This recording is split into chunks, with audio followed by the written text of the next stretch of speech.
bawa kembang 7 rupa. Terus dia itu bawa kayak wangi-wangian, kemenyan, bawa sajen gitu kan. Dan dia itu selalu perginya ke daerah tengah hutan sana, Bang. Di mana tengah hutan itu, tengah sawah, di mana nantinya di atas sawah itu akan dibangun jalan untuk jadi pilar jalan tol. Oke. Ya, Tapi sambil penyangganya bawa si kembang 7 rupa segala sambil bawa macam kembang itu. 7 rupa. Dan dia itu, Bang, selalu bawa apa? Ini kesaksian dari mereka dulu ya, sebelum saya turun ke lapangan nyari tahu. Dia itu selalu ada yang nuntun dari depan, Bang. Jadi nggak sendirian. Nggak sendirian.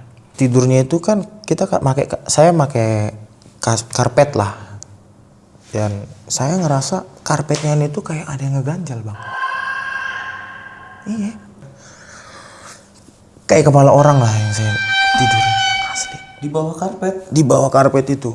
Pas begitu saya tiduran, langsung saya ngerasa, wih, kok ada kepala, kataku. Terus dia kayak gini-gini loh, teriak-teriak itu. Dia bilang, tolong, gitu. Tolong, jangan. Si tangan kanan itu bilang, kau kalau macam-macam jangan harap kau bisa pulang ke rumah. Akhirnya dari situlah saya bilang, cor, segitu ya.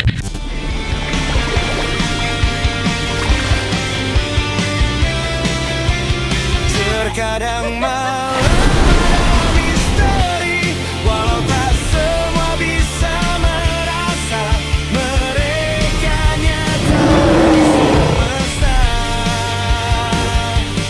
Namun tak lebih tinggi dari manusia.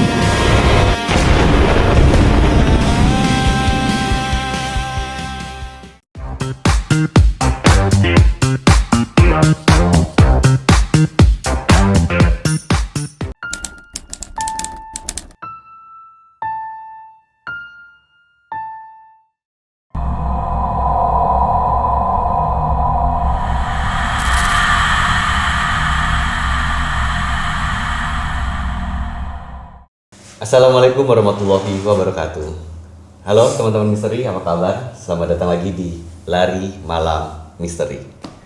Kalau kita ngomongin jalan tol, jalan yang panjang, mulus, yang konon katanya berfungsi sebagai jalan bebas hambatan.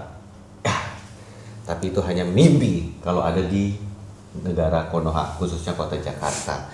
Karena tol di Jakarta ini tarifnya terus naik, tapi kemacetannya juga semakin padat saja. Setuju? Tapi pernah gak sih kalian ketika melalui sebuah jalan tol, kalian memikirkan bagaimana sih jalan tol ini dibuat? Berapa banyak pekerja yang terlibat dalam pembangunan jalan tol? Dan berapa banyak pekerja yang tidak pulang lagi? Karena ketika kita bicara proyek besar, sering terjadi kecelakaan kerja. Kecelakaan kerja. Apa benar itu hanya kecelakaan kerja atau suatu musibah yang memang direncanakan? Dan malam ini di Lari Malam Misteri kita akan membahas tentang tumbal proyek. Kita kedatangan di sini seorang narasumber yang pernah terlibat di suatu proyek yang ternyata memakan korban. Di sini sudah ada Mas Andre. Halo, selamat malam Mas Andre. Halo Bang, selamat malam Bang. Selamat datang di Lari Malam Misteri. Siap. Terima kasih banyak loh Mas Andre. Sama-sama. Gimana nih Mas Andre, pengalamannya boleh di-spill dulu sebelum kita nanti ke detail ceritanya. Yes Bang, jadi memang tadi sudah seperti yang Abang bilang kan, itu tumbal proyek Bang. Betul. Jadi memang saya pernah pengalaman juga yang ternyata saya pikir itu hanya kecelakaan kerja biasa, dan ternyata itu adalah tumbal proyeknya Bang. Dan salah satunya pernah saya hampir kena jadi korban selanjutnya. Untungnya tidak ya. Tidak, untungnya. Nggak bisa cerita. Nggak bisa kesini. Oke, teman-teman misteri pasti penasaran banget untuk cerita lengkapnya seperti apa. Pastikan untuk tonton video ini, episode kali ini sampai habis.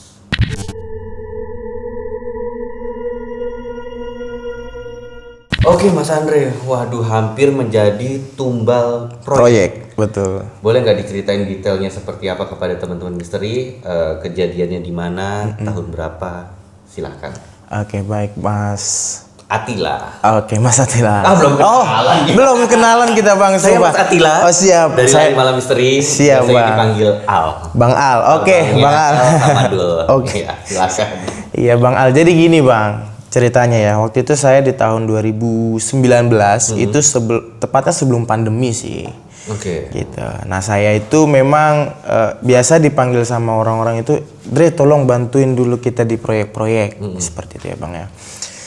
Di saat waktu 2019 itu Bang, memang saya sering callingan lah sama kawan gitu, yang kontraktor gitu. Dia bilang gini, Dre, lu bisa bantu nggak kira-kira, kata dia. Bantu untuk proyek apa? Saya bilang, ini kita ada proyek pembangunan jalan.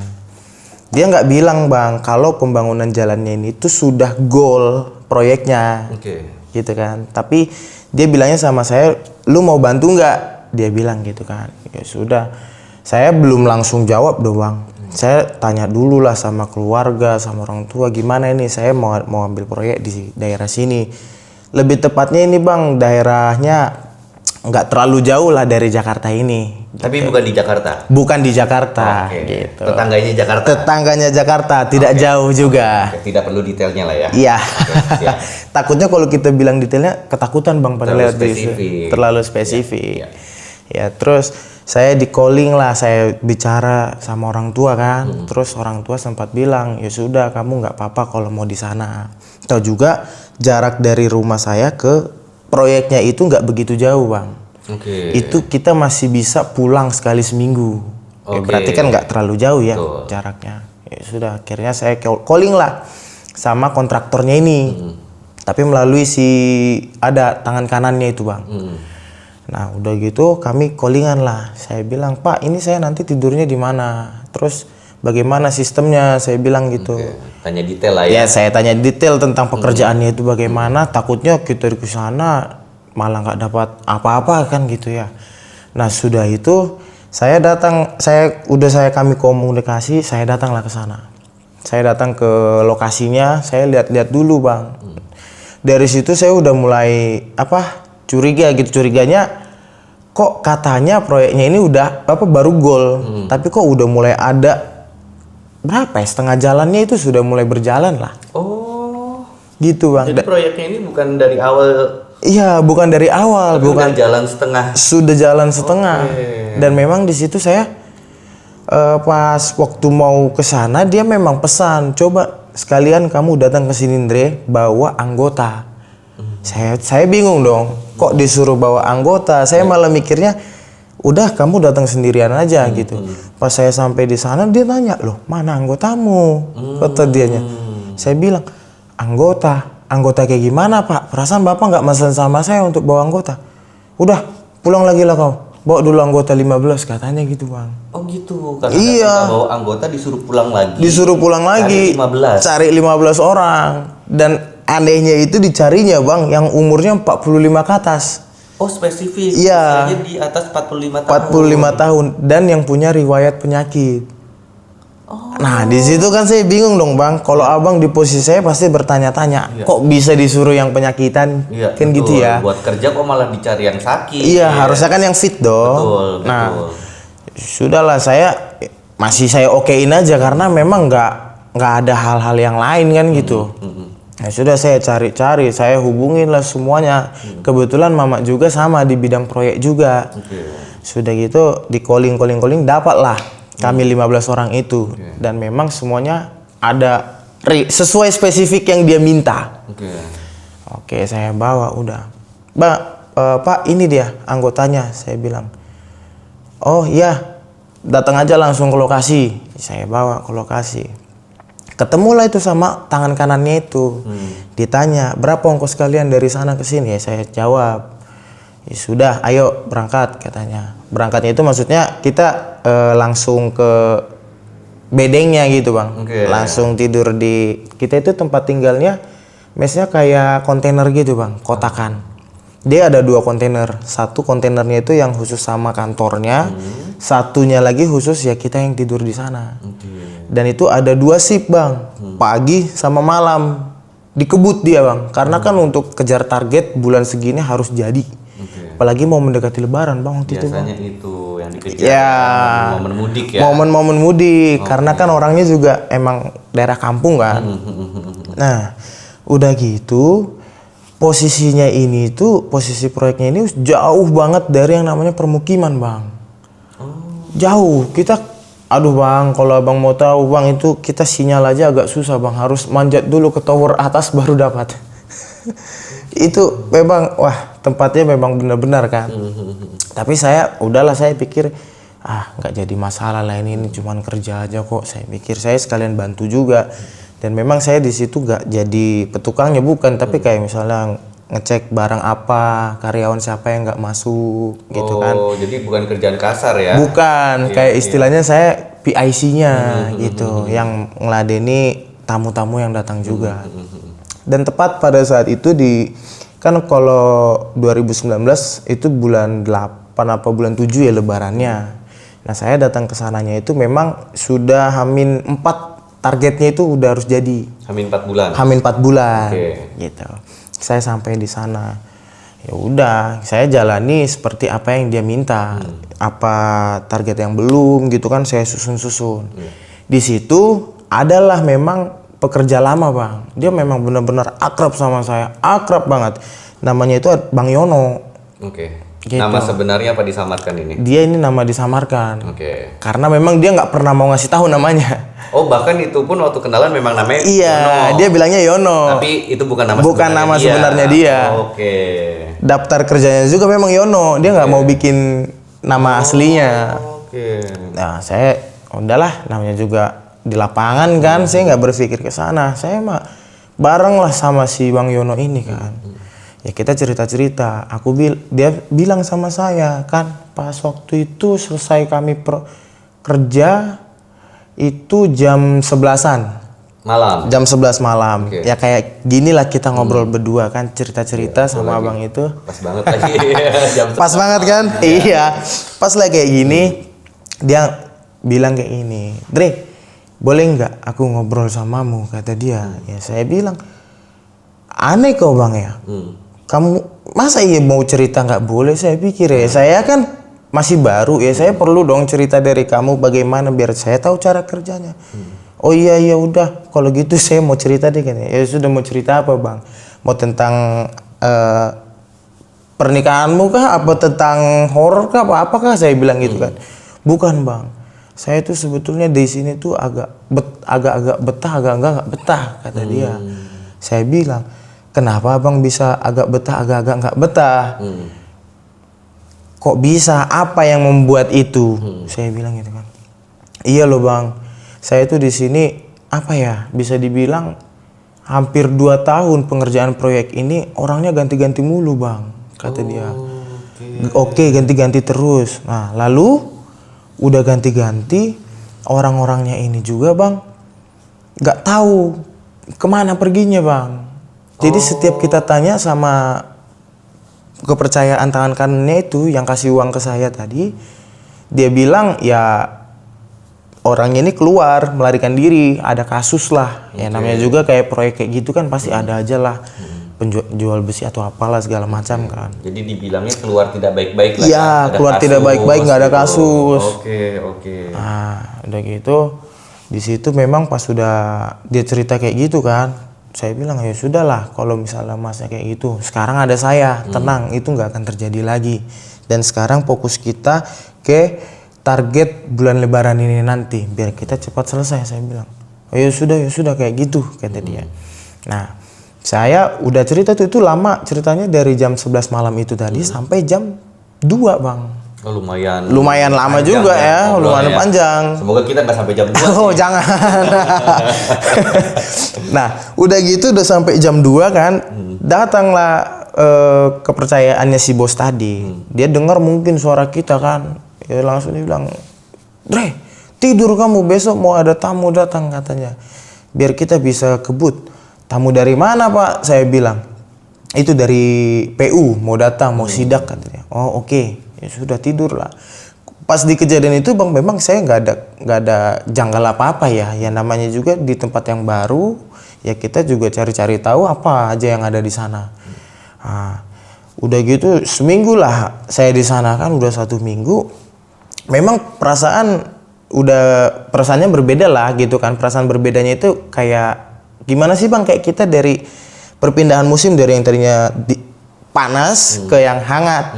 Panas deh ke hangat, panas ke yang dingin. Gitu. Panas ke yang dingin ya pasti kan badan meriang atau apa segala macam, itu adaptasinya lah. Betul, penyesuaian. Penyesuaian. Udah 1 minggu itu bang, udah lewat lah istilahnya masa-masanya itu di hari ke-14. Saya masih ingat banget tuh hari ke-14, minggu keduanya itu ini beda bang. Bedanya kenapa saya bilang? Masa iya meriangnya itu kayak mana sih asam lambung gitu bang, perutnya ngebrek-brek gitu, bunyi-bunyi kayak ada yang ngelilit gitu kan. Udahlah saya mikir mungkin perut juga masih ada penyesuaian ini di lokasi sini ya kan, karena kita juga untuk buang airnya juga agak terkendala lah di sana Pak. Nah, di situ saya mikir kan, aduh kayak mana ini ya, pulang nggak ya kata saya, karena ngelihat di sana lokasinya juga dan airnya juga susah banget nyarinya bang.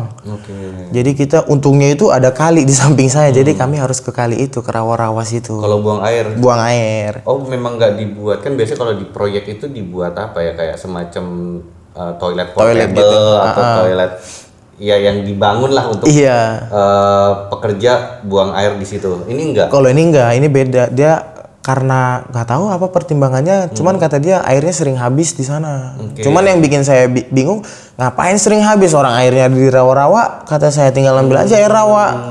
Kan gitu ya. Iya logikanya ya. Logikanya. Cuman saya berpikir sudahlah biarin aja, toh juga proyeknya udah mau jadi ini, saya pikir gitu kan. Ya sudah, akhirnya udah minggu kedua itu bang, saya masih ingat banget itu di jam 1 di hari Senin itu jam 7 itu memang ada di situ selain si Yono ini, memang kita cerita-cerita bareng lagi masuk malam lah kami semuanya. Kita break. Nah teman-teman saya tuh bingung tuh bang. Saya setelah ngerekap semua data, saya bingung kok kawan-kawan pekerja semua kumpul jadi satu. Saya bilang ada memang satu orang yang nggak di situ, pimpinan orang kepercayaan itu memang setiap pagi jam 4 subuh itu dia selalu pergi bang. Itu saya si tangan kanan ini ya? Si tangan kanan ini saya dapat dengar dari situ kan. Terus saya dengar omongan mereka kan, saya nggak langsung nyampe gitu ya. Takutnya kan mereka merasa saya dekat sama si pimpinan ini, ntar dikira ini mata-matanya si dia nih, takutnya gitu kan. Dicurigain, makanya saya dengar dulu. Nah di situ bang, wah gila bang, saya di situ mulai, aduh ini gimana ya, gua apa pulang apa gimana ya, kataku gitu ya. Dia ceritanya bilang begini, kira-kira habis yang satu itu hilang, siapa lagi yang hilang ya? Gitu bang katanya bang. Obrolan antar pekerja semua itu. Terus siapa lagi nanti yang bakal jadi ini ya? Saya bertanya-tanya dong.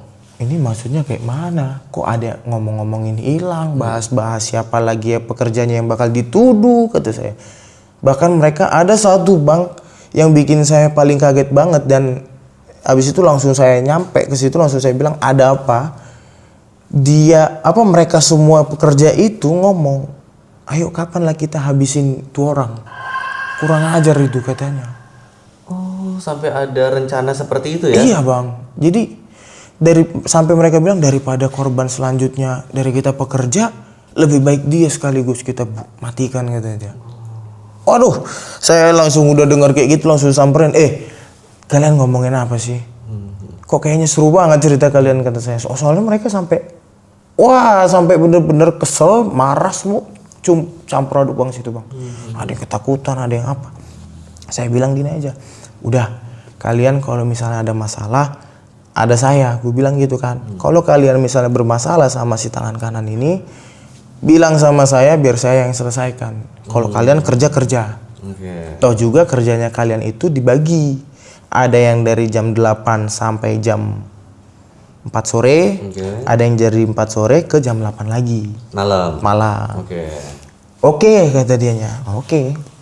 Nah, ya sudah, si tangan kanannya ini kan dia memang kalau datang ke proyek itu dia apa ya Bang, bisa dibilang nggak terlalu rajin, nggak terlalu jarang gitu. Jadi moodnya dia aja datang, tapi satu hari itu pasti ada datang. Nah, gitu kan. Setelah itu ya berjalanlah normal. Ada satu tuh Bang momen pas saya lagi tidur ya. Udah selesai lah kita semua kerja shift malam, udah berjalan lah shift pagi. Adalah teman saya juga PIC yang lain kan, saya titip sama dia. Cuman ini Bang yang bikin janggalnya, masa saya tidur di bedeng. Kita di bedeng itu yang di samping saya pasti ada si Yononya juga. Ada 1, 2, 3, 4, 5, 6, 7. Ada 7 orang lah kami di bedeng itu. Dalam satu bedeng 7 orang. 7 orang. Jadi kayak dalam kontainer itu ada dibuat tempat istirahat Iya, kali ya. ada tempat istirahatnya. Jadi dalam satu ruangan istirahat tersebut 7 orang. 7 orang. Oke. Pada saat itu kan, kapasitasnya memang 15, tapi kami yang istirahat 7 orang. Wah, itu Bang. Abang tahu bau kemenyan nggak? Iya, tahu. Itu aroma kemenyannya kental banget, Bang. Semuanya nyium. Itu nggak ada yang nyium Bang, mereka semua pulas tidurnya Bang. Oh, jadi posisi lagi pada tidur, Mas Andre yang bangun. Saya doang yang nyium Bang. Saya mikir gini kan, aduh, ini kok tiba-tiba ada bau apa? Saya pikir gitu ya. Saya sampai nyium bau badan, dan namanya juga kerja proyek kan. Iya. Tapi nggak mungkin, masa ya keringat orang bau menyan kata saya kan. Wah, saya itu kepala Bang kayak migrain Bang. Lucu lagi keringat orang bau menyan. Iya Bang, memang kan aneh gitu ya. Iya. Coba melogikakan kan. Tiba-tiba ada bau apa nih? Makanya saya orang bau menyan juga nggak mungkin kata saya kan. Anjir sampai saya cek satu-satu Bang, itu Bang karyawan Bang. Aduh gila, saya sambil megang kepala begini, saya ciumin satu-satu tuh. Bau apa ini kata saya. Udahlah, mungkin itu saya feeling saya kali. Saya cuci muka sampai saya mandi lagi, tidur lagi. Udah gitu baunya hilang Bang. Oh, hilang tuh. Hilang baunya. Udah gitu besok paginya saya dapat info, ya kan, ada info. Mereka semua pada panik tuh Bang, yang shift malam. Saya tanya, lu pada kenapa pada panik loh? Kata saya, kok tiba-tiba mukanya kayak pada ketakutan? Ada apa? Oh no, tangannya patah. Lah.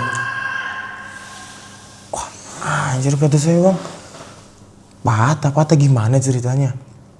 Iya itu dia, Abang tahu nggak? Itu kan kalau bikin jalan itu kan dia pakai kren gitu kan? Iya. Yang capitan gitu. Nah, jadi yang di bawahnya itu di saat dia mau narik si baja di sini, itu tangannya lupa ketarik Bang sama dia Bang.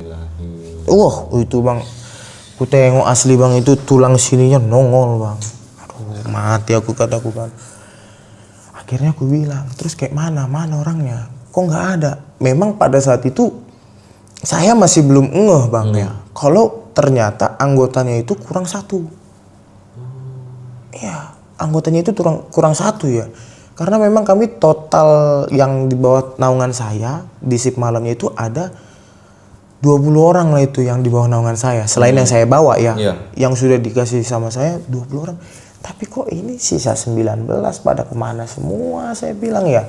Akhirnya saya curiga di situ, saya cek absen. Saya absenin mereka satu-satu. Sini saya bilang. Tibalah di satu nama ya kan. Kita buatlah namanya Bang siapa ya? Bang Oni. Kita buatlah namanya Bang Oni. Bang Oni kata saya.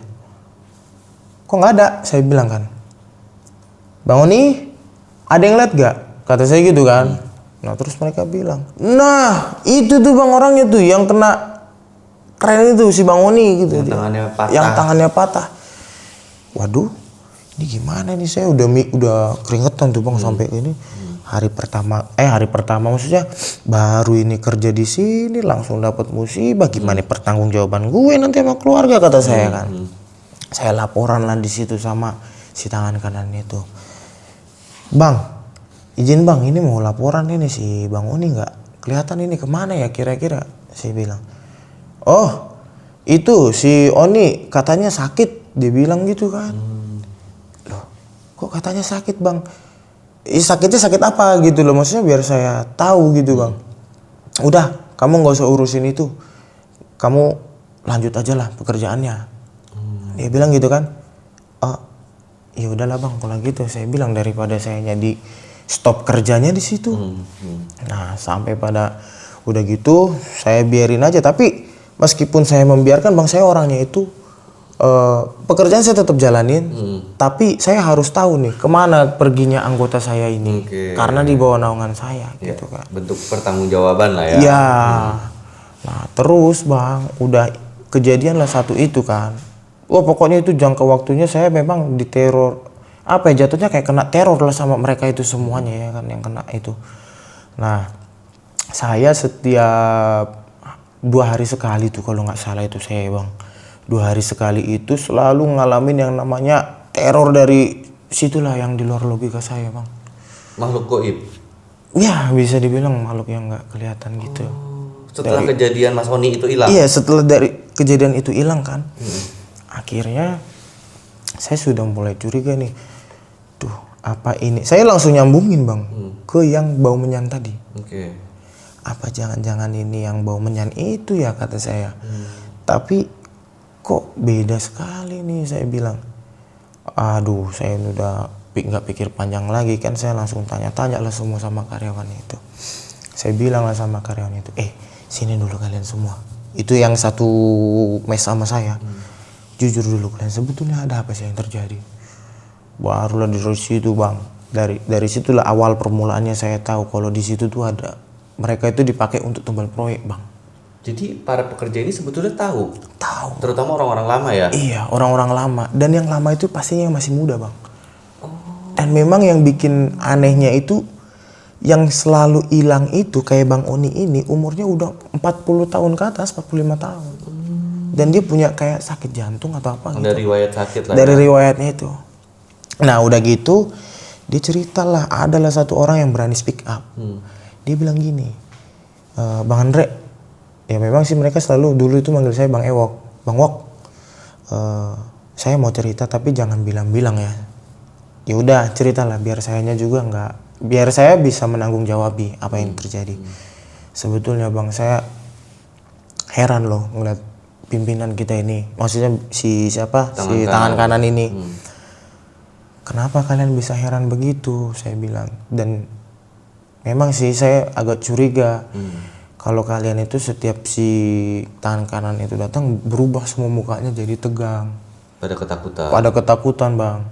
Terus dia bilang, iya bang, kita semua memang lagi diituin ketakutan, diselimutin ketakutan. Kenapa? Apa yang terjadi? Ini bang, jadi si tangan kanan ini, dia itu selalu bawa yang namanya kembang. Kembangnya kembang yang 7 rupa itu bang. Bawa kembang 7 rupa, terus dia itu bawa kayak wangi-wangian, kemenyan, bawa sajen gitu kan. Dan dia itu selalu perginya ke daerah tengah hutan sana bang. Dimana tengah hutan itu, tengah sawah, dimana nantinya di atas sawah itu akan dibangun jalan untuk jadi pilar jalan tol. Oke. Ya, Tapi sambil penyangganya, bawa si kembang 7 rupa segala sambil bawa macam kembang itu. 7 rupa. Dan dia itu bang selalu bawa apa? Ini kesaksian dari mereka dulu ya, sebelum saya turun ke lapangan nyari tahu. Dia itu selalu ada yang nuntun dari depan bang. Jadi nggak sendirian. Nggak sendirian. Dan mereka itu bilang, saya tanya, siapa yang tuntun? Gak tahu bang, kita juga nggak nengok. Cuman badannya itu dari belakang hitam. Hitam, saya bilang. Gak ada dari kita yang orang hitam, saya bilang. Kita semuanya hitam gosong semua, saya bilang. Tapi hitamnya kayak gimana? Wah bang, hitamnya kayak persis baju yang abang pakai. Saya mikir, aduh, saya langsung mikir gitu kan, apa ini sosok yang sering-sering orang ngomong gitu ya bang ya, sosok-sosok yang sering kita, apa sih yang terjadi kayak orang-orang lain.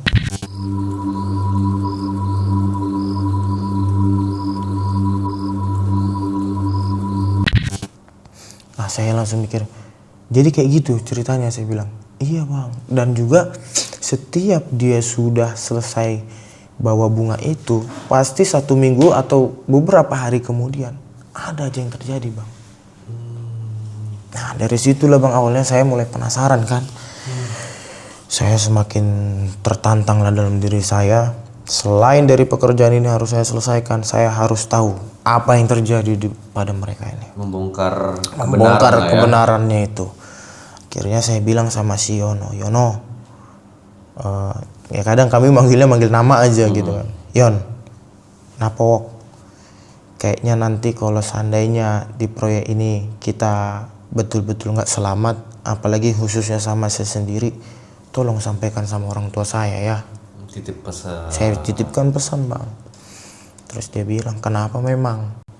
Iya, saya setelah mendengar cerita dari si abang ini, saya ada niatan untuk cari tahu apa sebenarnya yang terjadi. Saya gituin, Bang. Oh, dan lo tahu resikonya mungkin lo juga menjadi seseorang yang hilang. Iya, seseorang yang hilang itu. Cuman saya langsung berpikir, Bang, di situ.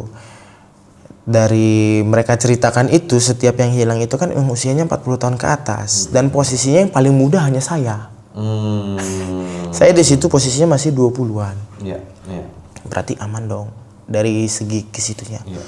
Oke, udah kita besok paginya berjalan normal, kerja lagi. Di malam Jumat Kliwon itu, Bang, saya masih ingat itu malam Jumat Kliwon, dan itu semuanya orang-orang udah pada ketakutan. Posisi hujan lagi deras. Oke. Ya, posisi hujan deras, dan saya kebagiannya waktu itu di shift pagi. Saya sengaja nggak tidur, Bang, malamnya itu. Nah, saya dengarlah suara si tangan kanan ini datang. Oke. Suara si tangan kanan ini datang, kayak merintah lah. Woi, itu gimana sih orang yang lagi kejar deadline, dikejar-kejar target? Ya, udah semuanya ngikutin lah semua arahan dia. Sampai dia panggil orang yang namanya dia disering panggilnya Tak gitu. Oi, Tak, sini. Kata dia. Karena botak atau karena orang Batak? Karena ada pitaknya, Bang. Ada pitaknya. Iya, makanya dibilang Tak. Oke. Ya kan? Nah, terus saya dengar tuh, mungkin dia orang-orang pada nggak sadar, nggak tahu kalau saya bangun kan. Orang-orang nggak sadar. Saya keluar, saya ikutin aja.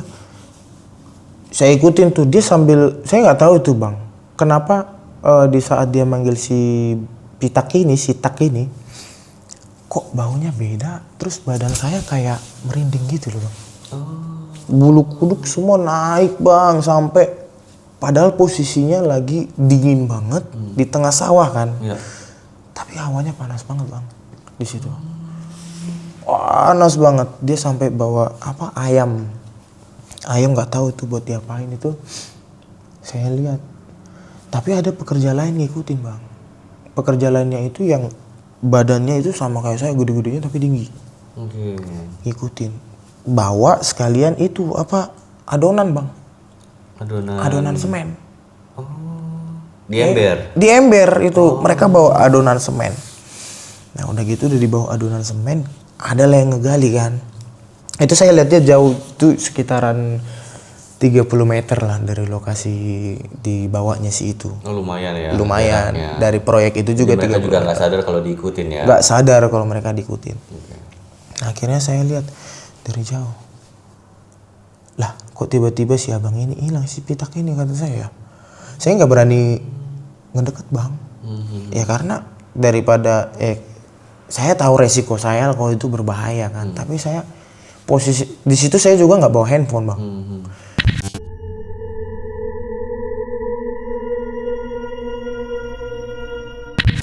Saya lihat, aduh, mampus, mati aku, udah berkurang lagi satu, pikirku kan. Karena pitak tiba-tiba hilang. Pitak tiba-tiba hilang kan. Nah, paginya saya nggak tahu itu, saya masih bertanya-tanya, Bang, itu mimpi apa beneran? Gitu kan, mimpi apa beneran? Nah, akhirnya semua berjalan normal lagi paginya. Si ini tuh yang tadi saya lihat, mereka kurang lebih ada 5 orang untuk berangkat ke sana, tambah si pitak ini jadi 6 orang, Bang. Oke. Berarti ada satu si tangan kanan, pitak satu, 3 sisanya ini pekerja. Dan pekerja ini Mas Andre kenal? Enggak, dia jarang datang, Bang. Dia hanya ngikutin si tangan kanan ini. gitu bang. Udah gitu kan, setelah itu saya bingung ya. Udah 1 minggu setelah kejadian itu bang, wah gila bang. Abang tahu bau bangkai tikus nggak? Tahu. Tapi ini baunya bukan kayak apa, lebih dari bangkai tikus, tapi udah bercampur darah, bau anyir semua campur bang. Aduh gila itu. Nah tibalah udah setelah kejadian itu kami udah mulailah masuk ke situ proyeknya, udah mulai bergeser lah jalannya kan. Sorry, itu mencium bau itu berarti di mana nih? Apakah di bedeng? Apakah di tempat proyek jalannya atau di mana? Pas di proyek jalannya itu bang. Oke. Jadi kita mikir kalau mungkin ada bangkai mati kali di situ ya, kita udahlah namanya juga di proyek kan. Tapi kita nggak mikirin itu karena kita udah dikejar target semua. Akhirnya kita jalankan semua ke ujung sana. Saya lah kebagian dapat shift malam bang. Oke. Posisi sudah mendekati proyek itu, saya pura-pura nggak tahu aja ya apa yang terjadi ya. Terus bisa lubangnya itu kan digali lagi ya sama anggota yang udah di itu, yang buat jadi pilarnya. Oke. Digali lagi karena untuk masukin coran baru. Dibukalah sama orang itu, dicium lah.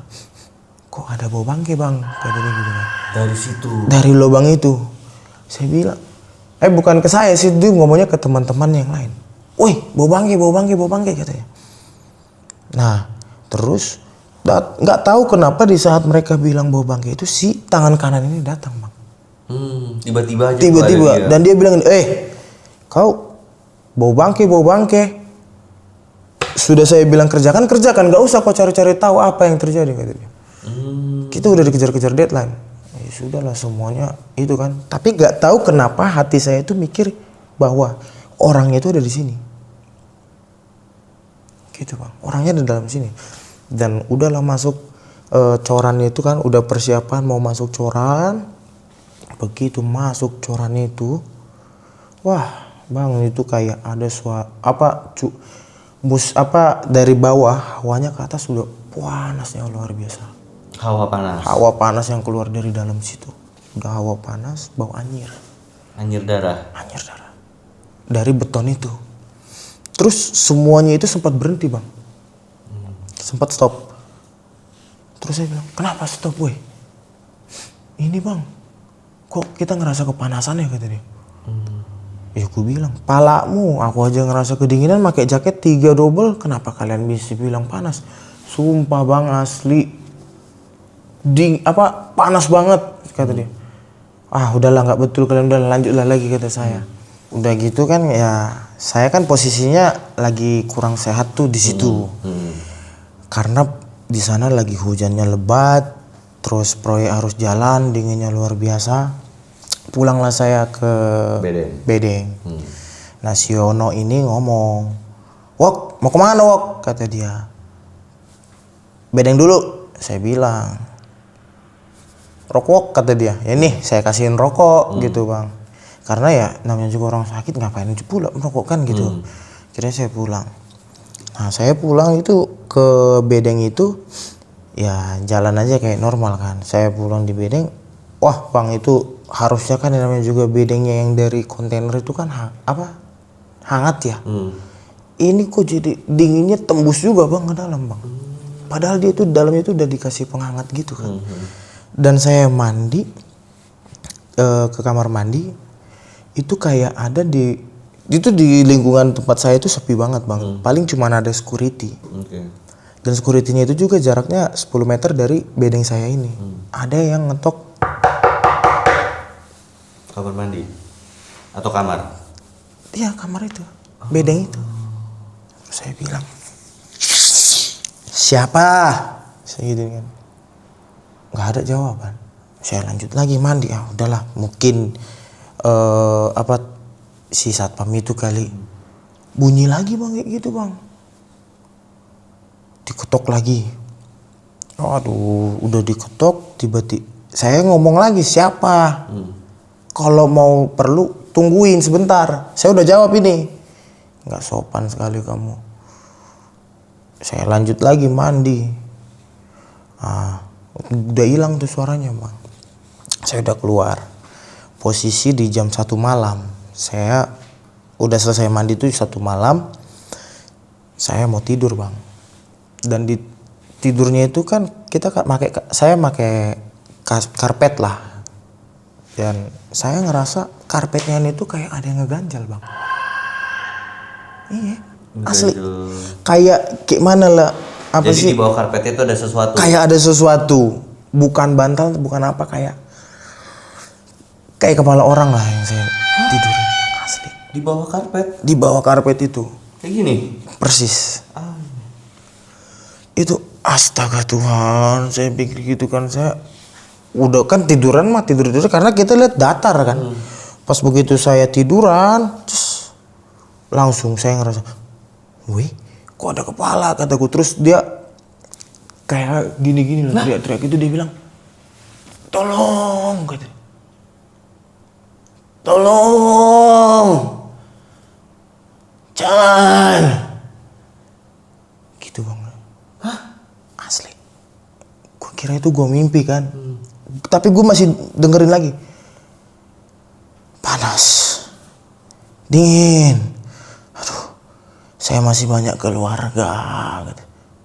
Oh tuh gue langsung tiba-tiba bang, gue nggak mau tahu, gue langsung keluar, gue tinggalin bedeng itu sampai, weh tolongin gue, nggak tahu ini gimana nih. Security-nya kaget bang.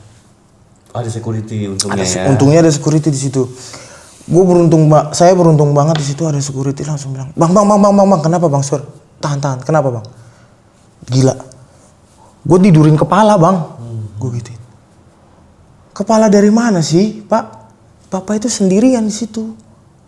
Pak, ngapain sih saya bohong? Bapak lihat muka saya. Ada nggak saya muka bohong? Saya, ayo Pak, ikut sama saya. Saya bawalah dia, bang, kayak anak kecil bang, nempel aja begini, ya kan? Ayo Pak, tuh, dia tuh di sebelah situ. Dia bilang, nggak ada apa-apa loh mas, kata dia kan. Dia cek, sampai ke kamar mandi itu, sampai ke tempat saya tidurin itu nggak bau apa-apa, nggak ada kepala, nggak ada apa yang saya ceritain, nggak ada. Tapi begitu security-nya datang keluar, saya masih di depan bedeng.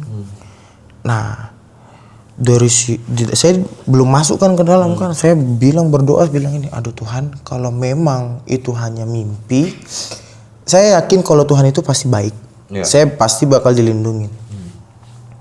Wah kurang ajar bang, kayak ngeledek lah itu set, penampakan dari jauh pilar sana, dia begini, berdiri, palanya begini, keluar darah semua di sini. Ini nadi-nadi yang di sini tuh keluar semua bang, kelihatan. Dan setelah itu saya mau ngejar, hilang.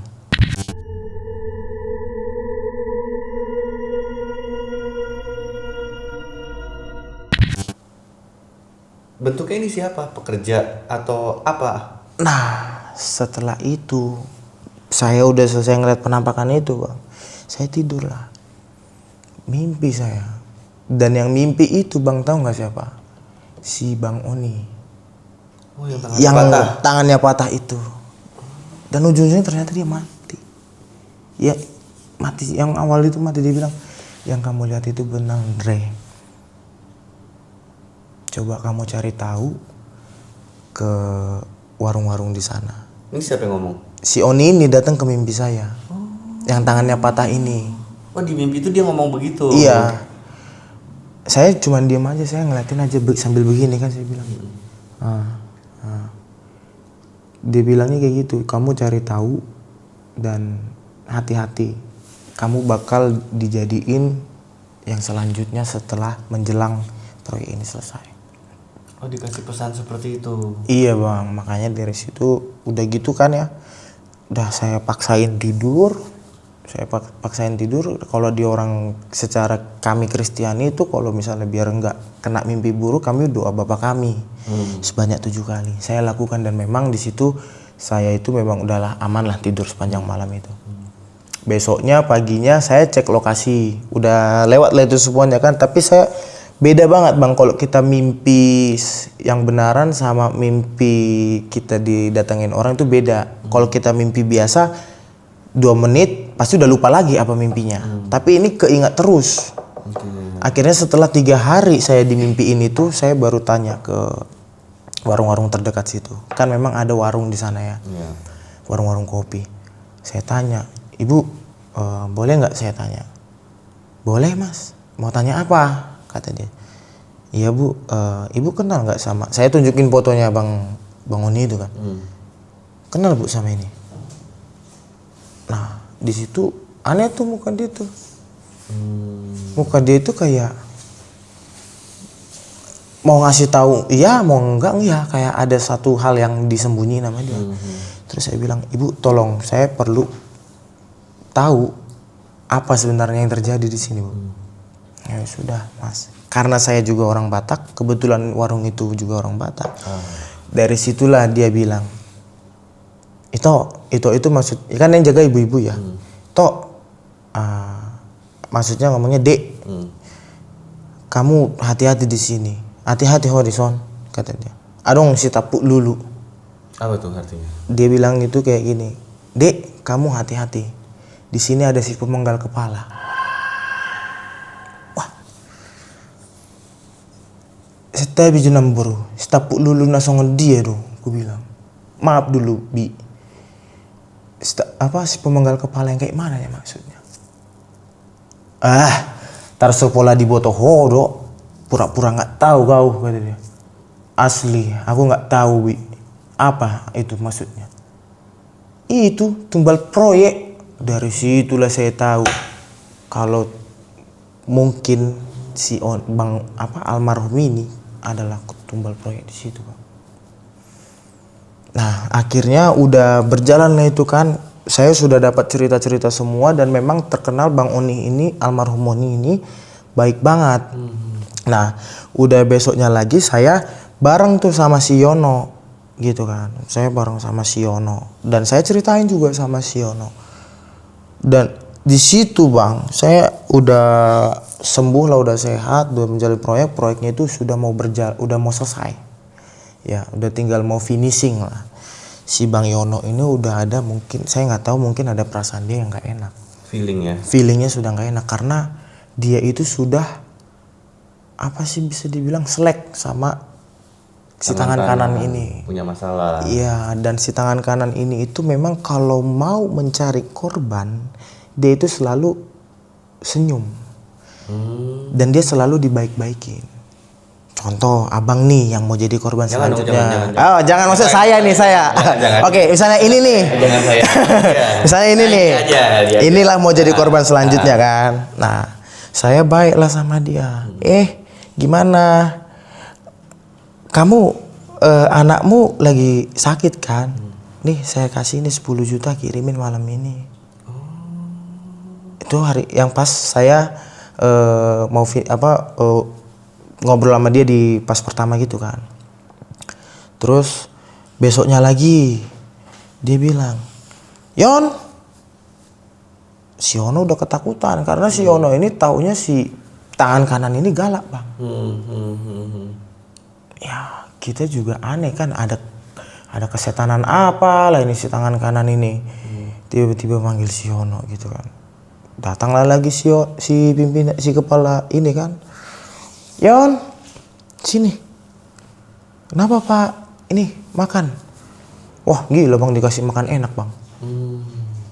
Yono doang. Si Yono doang. Saya bilang sama si tangan kanan ini kan, bos, dia mulu yang kasih makan enak, gua kagak, kapan? Kata saya gitu kan. Ya namanya juga kok cemburuan sosial kan. Tapi di situ setelah dia makan itu bang, saya nggak tahu kenapa saya ngobrol sama si Yono, saya ngeliat si Yono juga tatapannya mulai kosong, kayak orang ngelamun, kayak orang sakit. Nah dia itu orangnya bukanlah penyakit, bukan orang yang peminum, bukan apa, tapi bisa tiba-tiba kena liver setelah makan itu. Dia sendiri yang ngomong sama saya setelah dia ceritain yang itu kan, yang jam 1 malam. Dan akhirnya kita udah berjalan lah itu kan cerita kayak gitu. Si pimpinan, si anggotanya yang 3 orang yang ngikutin si tangan kanan ini, dia ngobrol juga sama saya bang. Dia bilang, Dari pertama saya datang sampai tuh proyek mau selesai berarti kan berapa bulan berjalan tuh? 4 bulan nih. 4 bulan. Masa baru akrabnya itu mau finishing bang? Kan udah aneh ya. Ya. Saya bilang lah, saya kan orangnya ceplos kan. Kenapa bang? Kok tiba-tiba kau datang sama aku? Gak ini amat. Saya bilang gitu. Gak kayak biasanya. Enggak bang, gue cuma pengen tahu aja itu si Yono umurnya berapa sih bang? Kata dia. Nah disitulah saya udah bingung kan. Kenapa lah nih orang nanya-nanya umurnya si Yono ya? Saya bilang gitu. Apa jangan-jangan selama ini orang-orang yang dari cerita itu kan, orang-orang yang hilang itu selama ini adalah umur-umur 45 tahun. Kalau aku kasih tahu umurnya si Yono 45 tahun, dia bakalan hilang juga dong. Aku bilang gitu kan. Ya. Akhirnya aku bilang lah sama si orang ini supaya si Yono ini bisa selamat ya. Aku bilang umur dia masih 30 bang, belum punya anak, belum punya istri. Berbohong. Iya Buat dong, melindungi Yono. untuk melindungi Yono. Oke.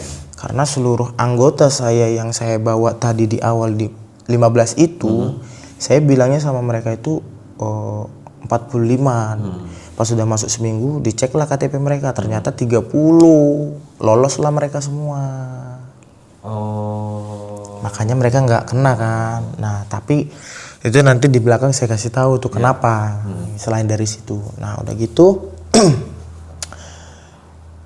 Yang bikin saya kesalnya, si Yono ini cerita ke si tangan kanan ini kalau umur dia itu 46 tahun bang. Oh dia malah jujur. Iya, Polos aja dia. polos. Itu saya tahu itu karena setelah saya cerita itu kan, pulanglah si Yono ini. Si Yono pulang ke bedeng, saya cium aromanya udah beda bang. Apa tuh? Aroma apa? Udah bau anyir. Bau anyir campur kembang melati, campur sama dupa. Kecium tuh aromanya begitu. Kecium semuanya aromanya itu. Dan kami satu bedeng itu semua pada muntah.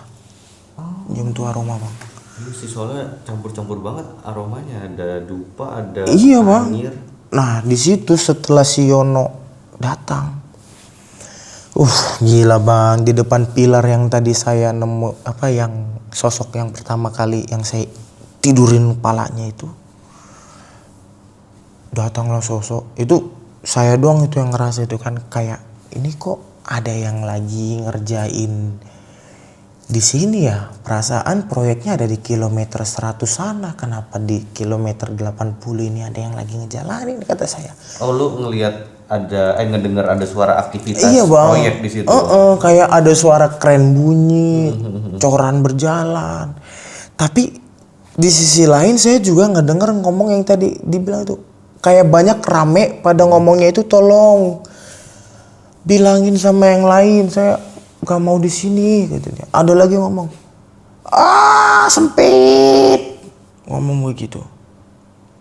Nggak benar. Saya akhirnya cek, posisi mereka udah pada tidur ya, udah pada tidur semua, ke anak buah udah pada tidur. Saya cek sendiri jam 3 subuh di mana rawan-rawannya itu.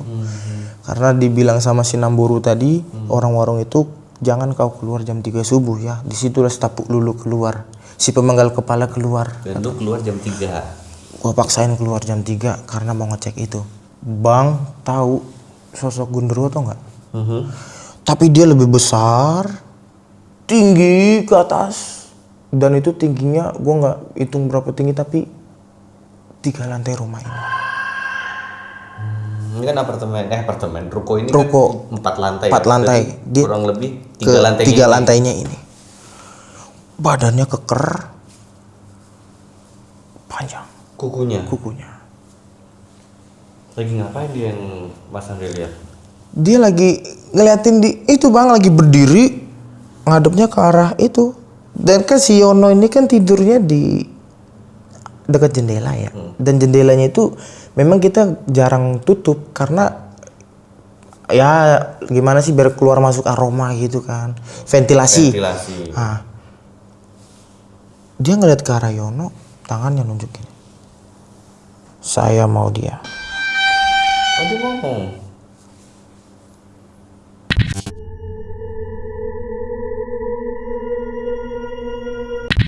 akhirnya saya di situ langsung mikir. Saya bilang, siapa kamu? Gitu kan. Saya bilang. Nah, dia gini aja. Dia nggak ngomong apa-apa, pokoknya dia bilang, saya mau dia dan selanjutnya kamu. Jadi komunikasi nih Mas Andre sama makhluk itu?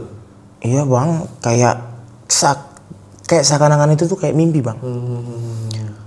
Dan akhirnya nggak begitu, cuman beberapa detik doang udah dia ngomong kayak gitu, saya jawab gitu, hilang tuh sosok. Dan di situ setelah dia bilang mau si Yono, saya langsung drop, sakit, panas tinggi bang, hampir step.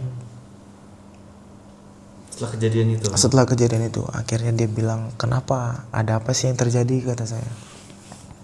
Ada apa sih, kata orang-orang situ kan. Ya mereka kan kalau saya lagi sakit sedikit aja tuh bang, enaknya solidnya mereka tuh ya kita saling menjaga lah. Kalau gua sakit dia jagain gua, dia sakit gua jagain dia gitu kan.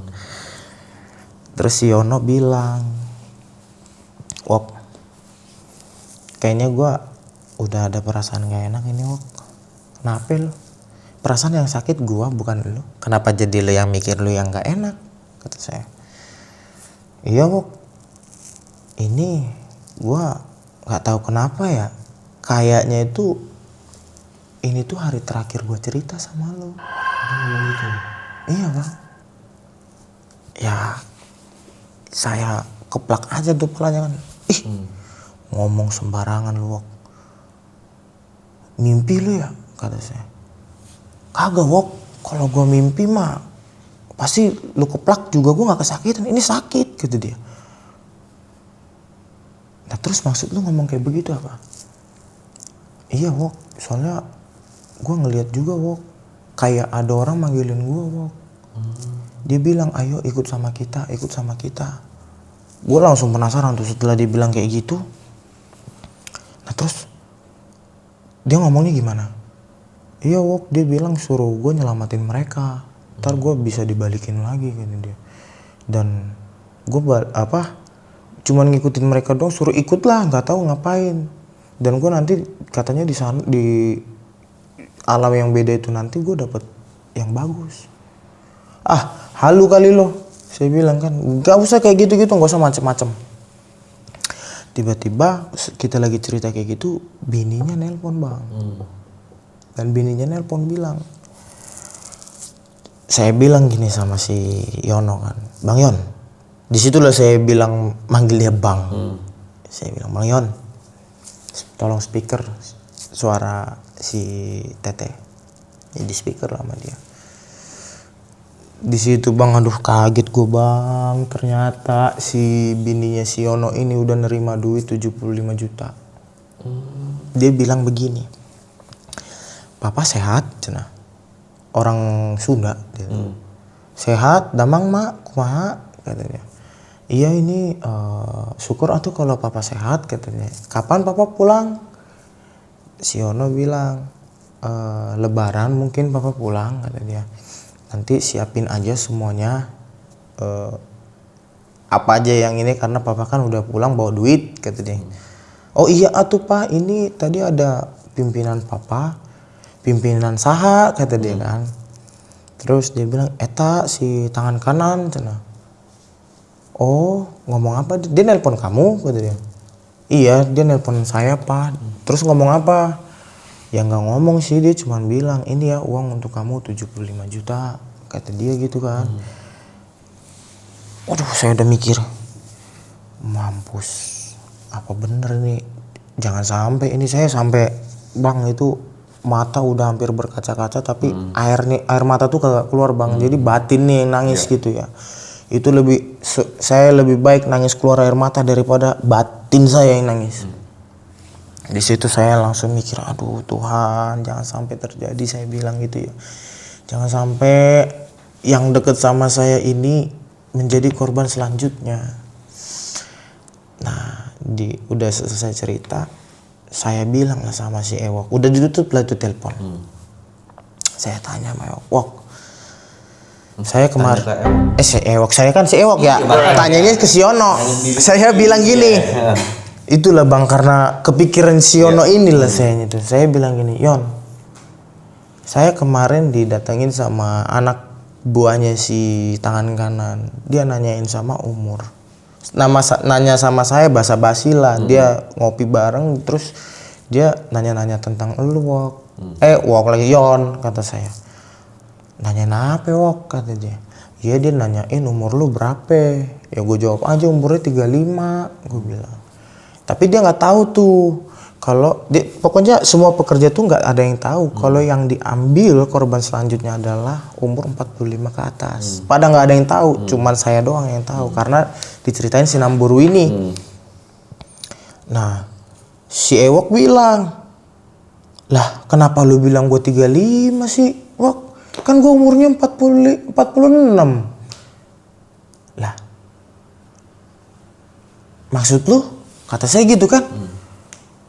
Nah di situ dia barulah cerita, iya Wok, gua juga didatengin nih sama si tangan kanan. Didatengin gimana maksud lo? Iya Wok, lu bayangin deh Wok, gua 1 minggu makan enak, gua apa, dan terakhir kemarin gua dikasih duit 20 juta Wok, kata dia suruh kasihin ke anak bini. Nah terus lu terima duit ya? Iya Wok, gue terima. Habis gue butuh. Aduh mampus kataku gitu ya Bang ya. Dan saya tuh, dan memang kita semua itu kalau kerja itu nggak ada yang pakai kaos biasa, kita pakai baju proyek, kemejaan gitu kan. Karena memang dari Kemen PU-nya peraturannya gitu, Kementerian PUPR. SOP-nya begitu. SOP-nya seperti itu.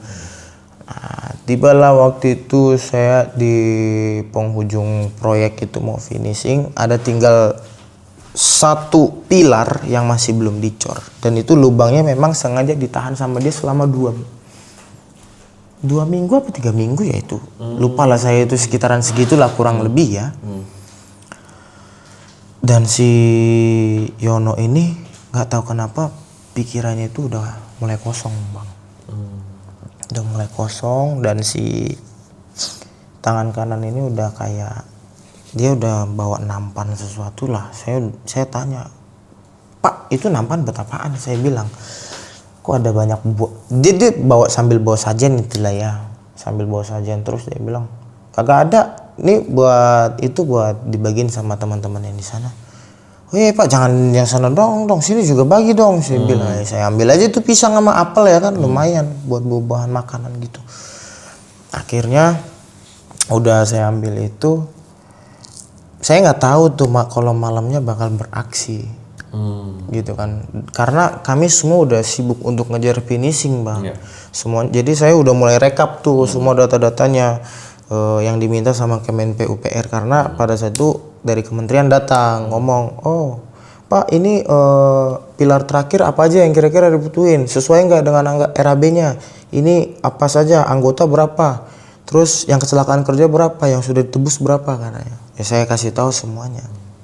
Nah malamnya lah itu kan Bang, di malam Jumat Kliwon tanggal 16. 16 tanggal 16 malam Jumat Kliwon.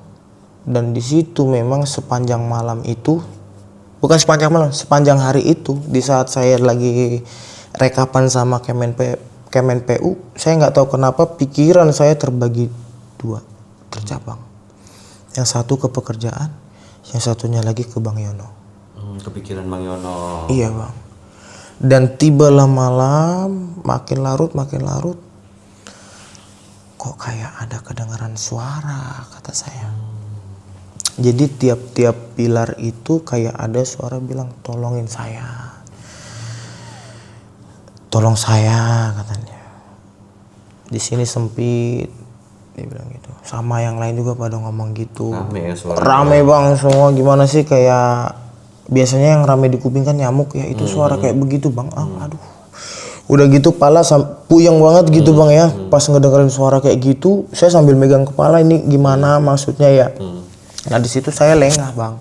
Yang tadinya si Yono ada di pandangan saya, maksudnya adalah di jarak pandang saya gitulah, pengawasan saya. Saya minum dulu karena saya posisinya lagi haus gitu kan, lagi recovery. Ke tempat minum, saya minum, si Yono udah nggak ada. Meleng dikit hilang ya. Iya, meleng dikit hilang. Terus saya baru ngehnya itu juga setelah saya tanya-tanyain ke yang lain kan. Mang, itu nah gitu kata saya. Karena di finishing itu kita total ada 140, nggak tahu lah, pokoknya ada banyak lah di situ ya. Orang Ya pekerja, karena untuk ngebutin besok pagi lusa itu udah harus peresmian. Nah, semua dikerahin. Karena saking banyaknya anggota, saya baru Cing, kehela atuh, kata saya. Ada apa sih bang? Kata orang itu kan, ada yang di atas, dia di bagian scaffolding. Napi sih lu? Kayak orang bego kata dia. Kehela atuh eta si hiji deui kemana? Kata saya. Hiji deui. Yang mana? Kata dia. Si Yono. Kata saya. Langsung pada kompak bang. Astagfirullahaladzim, kata dia. Ada yang nyeplos dari atas. Woi, malam Jumat, kata dia. Langsung saya bilang, saya langsung bang, di situ saya bawa kopi. Tiba-tiba ngelamun, tangan gemeteran, tumpah tuh kopi. Aduh, mampus. Gue udah lengah. Dan di saat jatuh tuh kopi, nggak tahu kenapa si almarhum Yono ini, si Yono ini tuh hilangnya make baju proyek, masih lengkap lah semua APD sama helm-helmnya segala ya bang ya. Terus saya tuh ngerasa kayak si almarhum Bang Yono ini tuh udah nggak di sini. Orangnya itu udah nggak di sini, tapi kok rasanya deket banget bang sama gua bang. Dan dia bilang gini, Bang Wok, makasih semuanya bang. Dia ngomong gitu bang. Tapi ini sorry, ada sosoknya atau tervisualisasikan aja? Gue cuma dengar suaranya doang. Nggak ada visualnya, nggak ada dia nunjukin, karena posisinya gue sambil berdoakan semoga nggak kenapa-napa, tapi nggak tahu kuping kanan ini sama kiri ini berdengungnya kenceng, anginnya kayak kayak gimana sih angin badai. Sampai saya bilang pada kedinginan gak sih, kata sayanya. Pak ngomongin ke itu, nggak dingin, puguan iya panas gitu dia. Mana mah enak, cuman nongkrong doang, ngajogrok ngopi di situ cenah. Puguan saya kedinginan, kata saya. Aneh kata dianya gitu kan. Nah ada tuh satu, dibilanglah sama yang dibawakan ke si tangan kanan, bos udah bisa dicor, kata dia. Bentar lagi, 5 menit lagi, kata dia. Saya bilang, kenapa harus 5 menit lagi pak? Kan deadline kita udah gak ada waktu nih, kita harus dicor nih, kata saya. Udah, gak ada boleh gini nih. Saya sempat cekcok tuh bang. Pak, kemarin ini kita udah diteken loh, saya sampai sekarang juga masih diiniin loh, saya bilang. Setelah saya dengar suara itu kan, cekcok lah situ saya. Terus sampai dia bilang, kamu tahu apa? Kata dia. Kan saya di sini yang megang kuasa. Kamu kalau nggak ada apa-apa diam aja. Nah di situ saya lihat ada dari orang Kemen PUPR-nya bang. Dia lagi bareng sama si tangan kanan, bareng juga sama si 3 orang yang awal tadi saya cerita. Nah di situ langsung lah, setelah saya ada perdebatan, langsung si Pak Kemen PUPR ini dari kementerian itu dia bilang, udah mulai cor, kata dia. Udah tuh mulai dicor kan, saya udah semuanya udah ready, kata saya. Ready, kata dia. Bahan aman, molen aman, kren aman, oke. Semuanya ya kayak kita pimpin doa dulu kan sebelum kita cor, supaya bisa naik ke atas. Kita sama-sama mulai berdoa. Kita sama-sama berdoa. Terus di saat saya berdoa, saya gak tahu kenapa doa saya bilang gini, Tuhan, kaulah yang melindungi sahabatku si Yono. Apapun yang terjadi, ampuni dosa-dosanya. Saya bilang gitu bang. Nggak tahu itu spontan saya bilang kayak gitu, dan setelah semuanya selesai doa, semua orang pada natap ke saya, tatapannya aneh, kayak bingung kenapa mereka. Saya spontan ngomong itu kayak kenceng banget. Oh gitu, bukan doa dalam hati tapi memang doa yang Bukan, terucap. saya doa yang terucap. Dan semuanya sempat gak mau ngejalanin kan. Akhirnya si tangan kanan ini ngomong, "Shh, kamu itu ngelamun aja, si Yono udah pulang," gitu dia. Gak mungkin pak, kata saya kan. Udah tuh, akhirnya udahlah, saya bilang udah nggak usah pikirin, udah semua ayo cor, saya bilang. Dicor lah. Jadi kan kedalaman pondasinya itu dia sekitaran berapa ke bawah ya, 30 atau 50 meter lah itu ke bawah kan. Udah mau jadi itu bang, saya yang bikin mengganjalnya itu kan di samping inilah pondasi ya. Di sebelah sininya itu kayak ada lubang, dan itu udah kayak diplastikin gitu bang. Tapi saya belum curiga apa-apa kan. Setelah masuk adonan, saya tengok kok ada tangan. Saya bilang, stop, boy, masih dilanjut kan? Kau nggak dengar? Saya bilang stop. Saya bilang gitu. Si tangan kanannya ngomong, "Kenapa Wok? Kok lu kelihatannya marah? Nggak seneng lu ya sama gua?" Digituin. Ya saya spontan aja ya, saya ngelihat yang saya ceritain, "Pak, sorry nih ya, saya bukannya mau ngejelekin bapak atau mau ngejelekin apa. Terus saya lihat ada tangan pak." "Mana? Kagak ada," gitu dia. Bapak lihat sebelah sini," saya bilang. Dan memang ada itu tangan. Ada bang, ada. Tapi yang hanya, jadi di lingkup itu bang, yang hanya boleh mendekati ke pondasinya itu hanya orang-orang tertentu. Jadi kalau karyawan semuanya itu kan anggota yang lain, pekerja lain kan mereka harus standby. Gitu kan, standby-nya di luar pondasi itu. Nah, disitulah si tangan kanan itu bilang, "Kau kalau macam-macam jangan harap kau bisa pulang ke rumah." Akhirnya dari situlah saya bilang, "Cor," saya gitu ya. Di situ tapi saya sambil ngerenung aja bang. Aduh ampun, coba kalau saya waktu itu nggak, saya kan mikir gitu ya. Ini kayaknya si Yono ini, karena saya tahu banget bang tangannya si Yono gimana, bajunya si Yono gimana kan. Saya hafal semuanya, dan di situ kayak saya merem gitu kan, saya doain dia dan dia datang lagi bang. Dia ngomong kayak gini, "Wok, tolong selamatin gua dong. Sempit di sini Wok, nggak ada udara, pengap." Kayak Mas Andi ngedengar Iya, Bang. si Yono bicara seperti itu. Dan suaranya dari bawah itu bang. Dan saya tuh ngerasa memang si Yono itu ada di dalam situ. Dan dia tangannya tuh makanya keluar, dia tuh lagi seolah-olah sedang minta tolong gitu bang. Wah itu gila sih bang. Nah udah gitu, udah selesai lah itu kan. Udah terjadilah perdebatan apa, Kemen PU-nya juga udah selesai, semuanya udah selesai. Kita tinggal naikin finishing ke atas, tinggal nyambungin jembatannya aja. Sudah naik, semuanya udah finish lah. Saya ngeliat tuh, saya disuruh cek kan, coba Wok coba kamu cek lapangan aman nggak. Dan di situ bang, setelah selesai proyek itu ya, sebelum saya laporan rekapan, saya ngeliat di situ bang, kalau almarhum Yono lagi berdiri di pilar itu bang.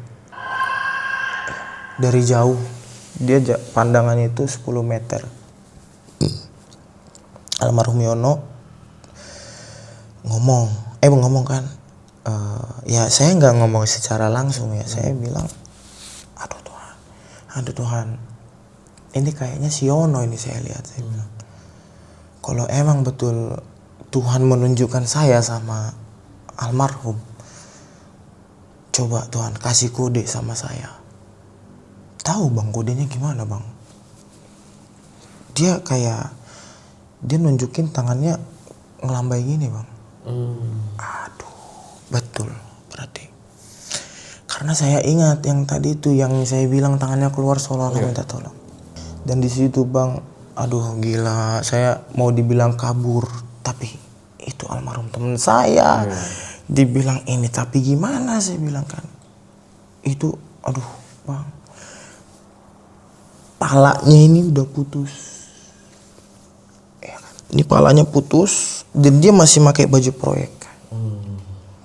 Jalannya dia berdiri itu pengkor bang. Jadi kayak ini kaki udah dipatahin dulu, dipatahin. Terus tangannya itu udah hampir mau putus lah dibilang, dan dia megang kepalanya itu di bawah. Dan nenteng kepala dan helmnya nempelnya di lehernya sini.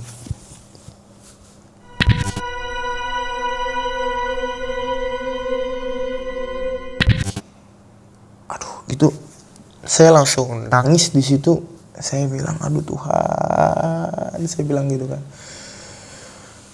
Terus nggak tahu kenapa dia itu kayak seakan-akan ngomong,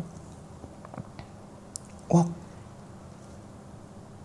lu jangan lagi turun di proyek ya," kata dia. Gue minta tolong Wok, kata dia gitu kan. Ya saya nggak mau jawab lagi bang, saya udah pusing gitu kan, udah frustasi. Nggak tahu itu saya merindingnya bukan merinding lagi di situ bang. Saya lihat, aduh kenapa ini si ewok-ewok kayak begini nih. Akhirnya udahlah, saya udah ngecek gitu kan. Saya lama itu bang, saya ngeceknya itu hampir ada 5 jaman lah. Saya pulang ke mes, teman-teman pada bilang, "Nah apa Wok, kok lu kelihatannya sedih banget," kata dia. "Ada lah yang nyeplos sebelah sini." "Udah bang," kata dia, "gak usah dipikirin, kita kirimin doa aja yang terbaik." Ya karena dia udah paham kan. Tapi gue nggak bisa, gue kayak merasa bersalah. Gue bilang gitu kan. "Dan lu mau tahu," kata gue gitu. "Kenapa bang?" kata saya. Gue tuh ngeliat posisi dia itu tuh bener-bener apa yang ngeri bro, kata saya sama dia kan. Pokoknya kalau seandainya lu tadi ikut sama gue, lu juga sama ngerasain hal yang sama. Dan si Yono ini tuh, lu tahu sendiri kan seberapa dekatnya gue sama dia. Selama gue di proyek juga sakit, dia juga yang urus, dia sakit juga gue yang urus. Segampang itu, lu bilang gue. Udah bang, syukur-syukur kita semua selamat, dia bilang. Akhirnya nggak tahu kenapa setelah kita ngobrol kayak gitu kan, karena saya udah 2 hari lah setelah itu, saya langsung 2 hari setelah udah pulang lah kan ke situ, saya langsung paksain saat itu juga untuk ngerekap semua pekerjaan. Malam itu juga. Bukan sistem kebut semalam lagi bang, sistem kebut 2 malam itu udah. Gak peduli gue mau sakit mau apa-apa gitu. Dan semua anggota saya udah langsung saya bilang, yang 15 orang itu ya, sama yang lainnya juga udah langsung saya briefing. Pokoknya kalian gak perlu lagi dengar instruksi dari si tangan kanan. Kalian sudah tahu apa yang terjadi. Iya bang, saya tahu. Kita nggak mau jadi korban selanjutnya, dia bilang. Oke. Ikutin instruksi saya. Setelah nanti saya menyelesaikan rekap ini, semua harus siap-siap. Saya kasih kode nanti kalau saya ketuk 2 kali, tandanya kalian harus preparein semua barang, termasuk pakaian kalian semua. Tapi caranya main halus. Ada tuh satu lagi tuh bang yang nyeplos, udah agak berumuran lah, 40 tahun lah. Wok, gua kayaknya gak bisa ngikutin lu Wok. Nape lo? Bisa gituin kan. Nape lo? Tiba-tiba ngomong kayak begitu lo. Kesambet apa? Mau mati? Saya gini kan, kagak Wok, gue nggak percaya kalau si bos kayak begitu. Buktinya ini gue dikasih duit 25 juta. Aduh, gue bilang kan, gue bingung ya. Aduh bang, udah gue bilang ya. Semua ini karyawan yang di sini tuh pada tahu kalau si Yono itu dikasih duit bang. Ujung-ujungnya apa? Ada nggak si Yono di kita? Lu mikir nggak sih, pakai otak? Gue gituin. Ya memang betul lu dapet duit, tapi selanjutnya anak bini lo jadi nggak punya sosok ayah sama bapak, lu mau? Mikir dong. Nah, akhirnya dia bilang, terus gimana dong duitnya? Duit itu kasih ke gua, lu bilang sama si tangan kanan, si Ewok bakal nemuin. Nah udah tuh bang, gua mau ngorbanin gua buat biar si semua karyawan itu nggak ada yang terpikat satupun kan. Akhirnya gua datang ke sana sambil bawa duit itu 25 juta. Saya ngomong sama si itu barengan sama si orang Kemen dari sananya lah pusat. Si 3 orang itu, si tangan kanan. Kami duduk barengan ngopi, ya awalnya biasa-biasa aja ngebahas tentang proyek, semuanya puji Tuhan berjalan lancar, baik segala macam. Rekap tenaga kerja, siapa yang sudah cair apa segala macam, dan akhirnya saya keluarin tuh duit. Sorry nih bang, saya lempar nih duit ke hadapan mata kalian semua. Memang umur saya muda, tapi saya masih mau tanya, apa tujuan dari ini? Langsung kata si tangan kanan masih diem aja sama si orang pusatnya. Dia diem aja, si 3 orang itu tuh yang ngomong, "Woi, kamu itu bukannya beruntung dikasih 25 juta tapi masih ini." Kau diam. Saya nggak ngomong samamu. Saya ngomong sama dia. Sekali lagi kau ngomong, lihatlah. Bibirmu pun saya potong, saya bilang. Karena pada saat itu saya udah bawa peralatan gitu untuk penyelamatan ya. Dan teman-teman juga udah pada saya kode. Kalau saya getok tiang 1 kali aja, semua pada keluar ya. Ya 5 orang lawan 100. Pasti yang menang 100 dong. Makanya saya aman gitu lah. Akhirnya si tangan kanan ini ngomong, udah nggak apa-apa Wok, itu uangnya buat lo aja. Nah di situ dia udah mulai ngelakuin kayak yang dilakuin sama si Yono sama almarhum Oni, dan sebelum yang lainnya itu ke belakangnya. Dan di situ akhirnya pada detik itu juga akhirnya tuh duit 25 juta udah gue bawa, dan semua uang udah masuk ke rekening anak buah masing-masing. Di saat dia pergi, anggotanya pergi, security-nya juga pergi, disitulah kami semua cabut. Semuanya cabut di situ bang, cabut. Dan ya saya udah nggak ada pikiran lagi kan, karena udah dapat 25 juta, hak kita juga udah dapat. Nah akhirnya udah cabut tuh, saya pulang lah ke rumah. Saya langsung pulang ke rumah. Ternyata si tangan kanan ini nelpon orang tua saya. Suruh saya untuk bekerja di proyek selanjutnya. Tapi nelfonnya ke orang tuanya. Orang tua Mas saya. Andre. Padahal itu dia nggak ngomong sama sekali ke Mas Andre. Gak sama sekali ngomong. Dan di situ saya langsung sambungin cerita karena begitu saya sampai di rumah, orang tua saya itu bilang, "Dre, kenapa kamu pulang? Kenapa nggak kamu lanjutin ke proyek selanjutnya? Kan sudah dikasih DP-nya 25 juta.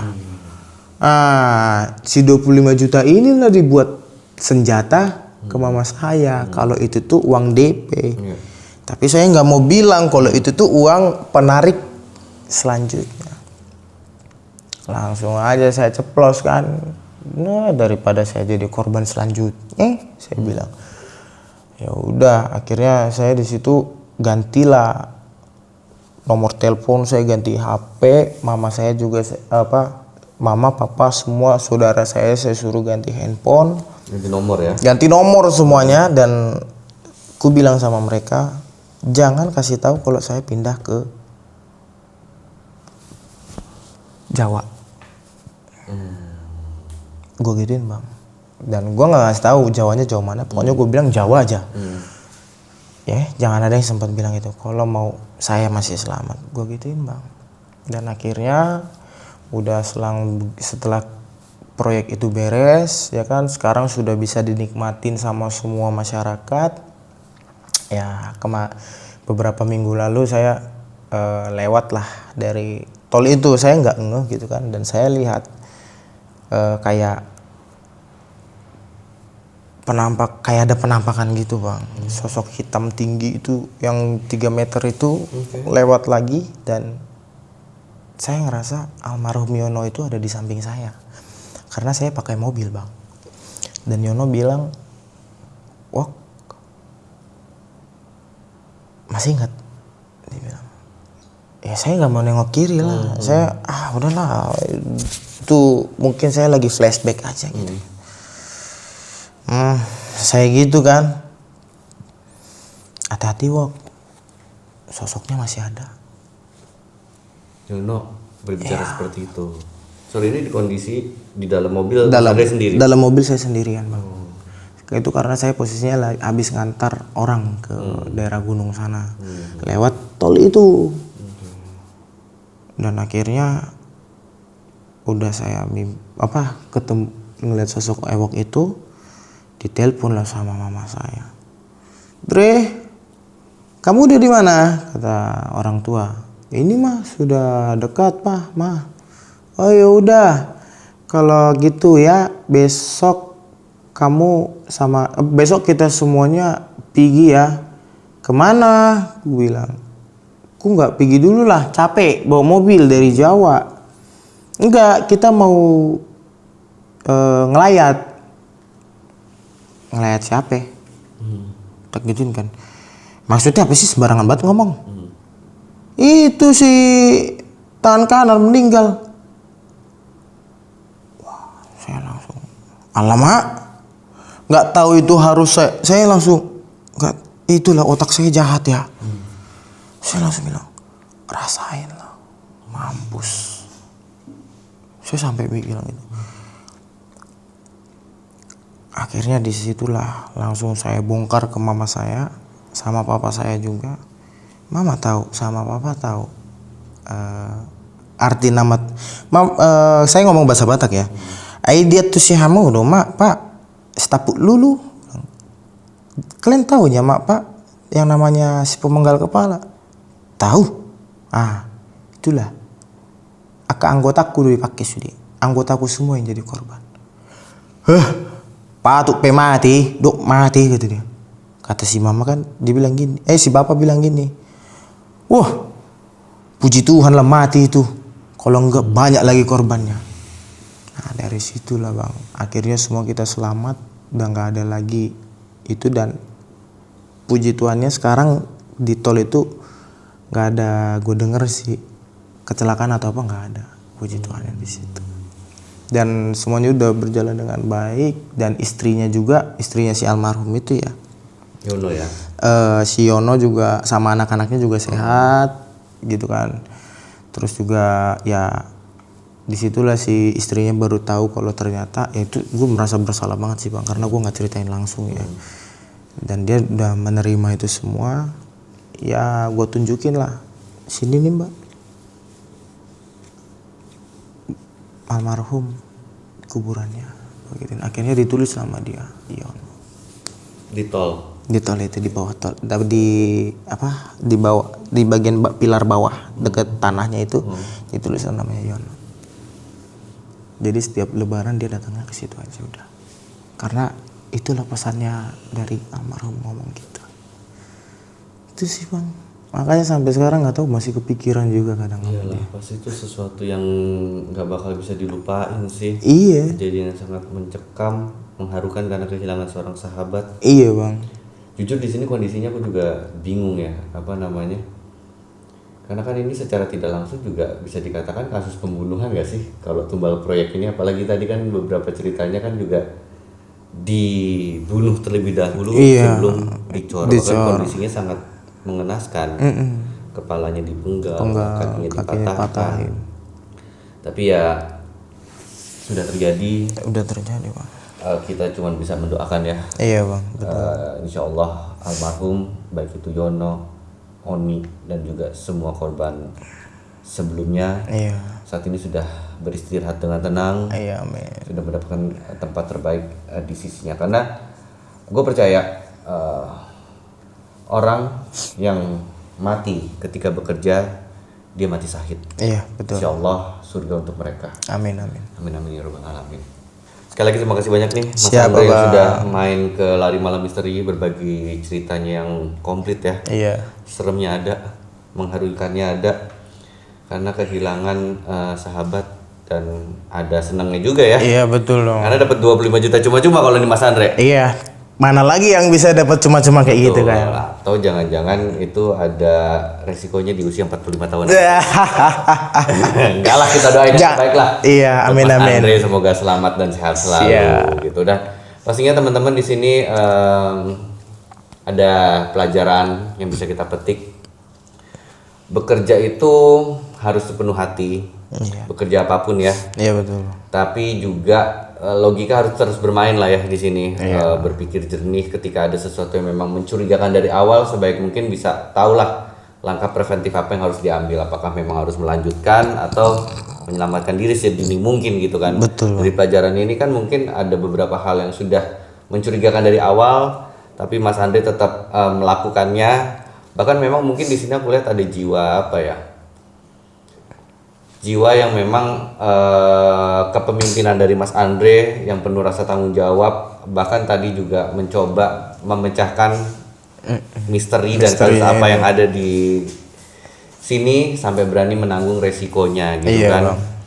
Ya teman-teman misteri, semoga juga teman-teman misteri mendapatkan pelajaran-pelajaran yang tadi bisa dipetik. Thank you banget sudah menonton episode kali ini, dan jangan lupa untuk menyaksikan video-video lain dari Lari Malam Misteri. Terkadang malam